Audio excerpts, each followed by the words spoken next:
ಹೆಬ್ರಿ ತಾಲೂಕಿನ ಪ್ರಸಿದ್ಧ ಪ್ರವಾಸಿ ತಾಣವಾದ ಕಬ್ಬಿನಾಲೆ ಜಲಪಾತದಲ್ಲಿ ಕನ್ನಡ ಚಲನಚಿತ್ರ ಶಂಕರಾಭರಣ ಶೂಟಿಂಗ್ ನಡೆಯುತ್ತಿರುವ ಸಂದರ್ಭದಲ್ಲಿ ಖ್ಯಾತ ಕಲಾವಿದ ರಾಜು ತಾಳಿಕೋಟೆಯವರ ನಿಧನ ಸುದ್ದಿ ವಿಷಾದದ ವಾತಾವರಣ ಸೃಷ್ಟಿಸಿದೆ.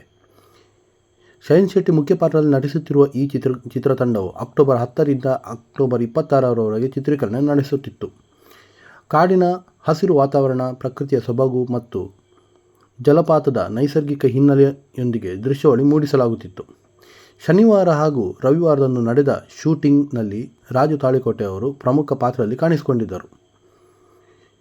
ಚಿತ್ರೀಕರಣ ಮುಗಿಸಿ ರೂಮ್ನತ್ತ ತೆರಳಿದ ಅವರು ಸೋಮವಾರ ಶೂಟಿಂಗ್ಗೆ ಹಾಜರಾಗಿರಲಿಲ್ಲ.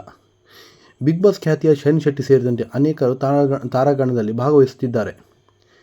ಯಕ್ಷರಂಗಾಯಣದ ನಿರ್ದೇಶಕರಾದ ವೆಂಕಟರಮಣ ಐತಾಳ್ ಅವರು ತಮ್ಮ ಶೋಕ ಸಂದೇಶದಲ್ಲಿ ತಿಳಿಸಿದ್ದು, ರಾಜು ತಾಳಿಕೋಟೆಯವರು ಅತ್ಯಂತ ಸಜ್ಜನ ವ್ಯಕ್ತಿಯಾಗಿದ್ದರು.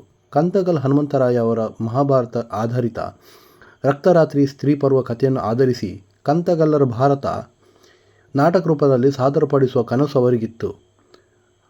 ಅದರ ಕೆಲಸ ಈಗಷ್ಟೇ ಆರಂಭವಾಗಿತ್ತು.